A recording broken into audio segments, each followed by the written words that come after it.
আসসালামু আলাইকুম। আশা করি সবাই ভালো আছেন। তো দেখতে পাচ্ছেন আমার হাতে কাঁকরোল। তো এই আজকে কিন্তু কাঁকরোল দিয়ে রেসিপি দেখাবো। আর এই যে কাঁকরোলটা কিন্তু এইভাবে কিন্তু ভাজা করে খেলে কিন্তু খুবই টেস্টি হবে। তো দেখুন কিভাবে আমি কেটে নিব এখন কাঁকরোলটাকে।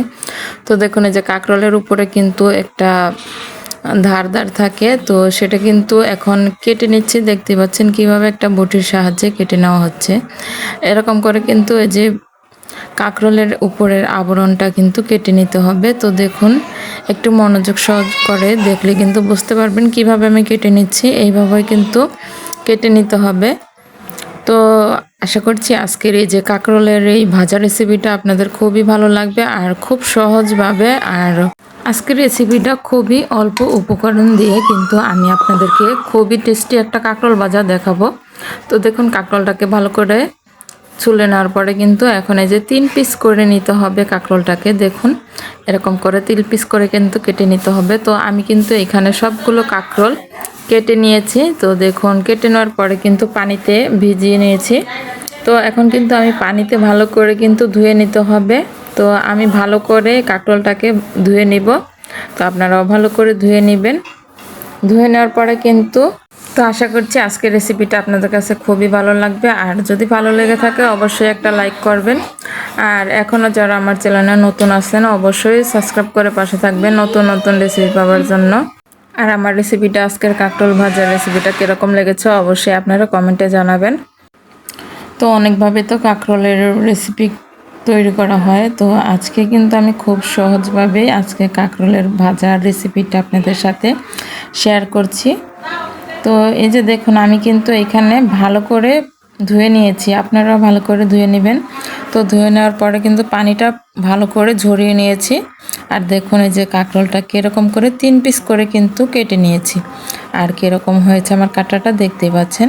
তো এরকম করে কিন্তু সবগুলো কাঁকরোলই কেটে নিতে হবে। তো দেখুন সুন্দর করে ধুয়ে নেওয়ার পরে এখন আমি এখানে পরিমাণ মতো দিয়ে দিচ্ছি লবণ। তো দেখুন এই যে এখানে পরিমাণ মতো লবণটা দিয়ে দিলাম।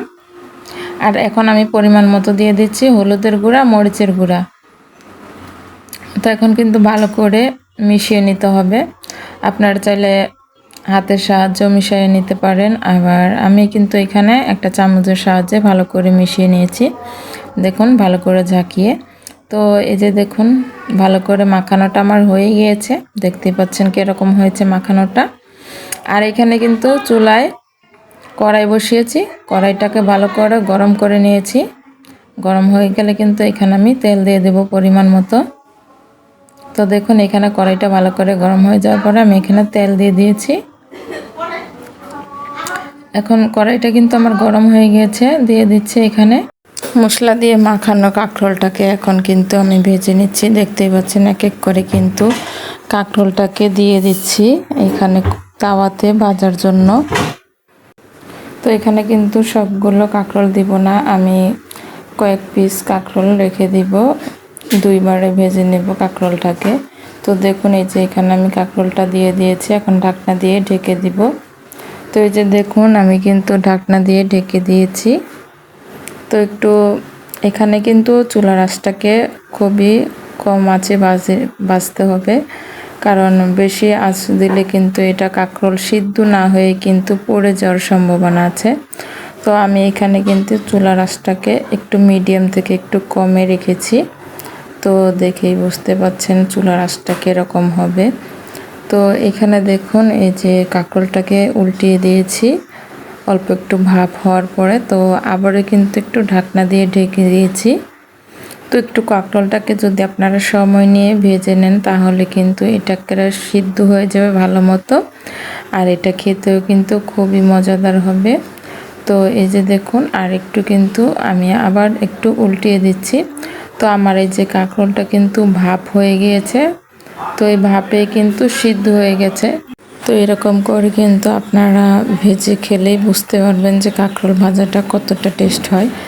আর এই যে দেখুন এখানে আমি সবগুলো কিন্তু উল্টিয়ে দিয়েছি, এখন শুধু লাল করে ভেজে নেওয়ার পালা। তো দেখুন এই যে চুলার আছে কিন্তু একটু সময় নিয়ে আমি কিন্তু লাল করে কাঁকরোলটাকে ভেজে নিচ্ছি। তো আমার কিছুটা কিন্তু কাঁকরোল ভাজা হয়ে গিয়েছে কয়েক পিস। তো যেইগুলো কাঁকরোল আমার ভাজা হয়ে গিয়েছে সেইগুলো কিন্তু আমি তুলে নিচ্ছি। তো দেখুন এরকম করে কিন্তু ভেজে নিতে হবে। আর এই যে এই কাঁকরোল ভাজতে একটু সময় লাগে, তো খেতে কিন্তু খুবই মজাদার হয়। দেখেই কিন্তু বুঝতে পারছেন এই কাঁকরোল ভাজাটা খেতে যে কতটা স্বাদ হবে। তো আমি কিন্তু এরকম করে সবগুলো কাঁকরোল এই দেখুন ভেজে নিয়েছি, দেখতে পাচ্ছেন কতটা দেখতে সুন্দর। আর এটা খেতে যে কতটা মজাদার হবে দেখেই বুঝতে পারছেন।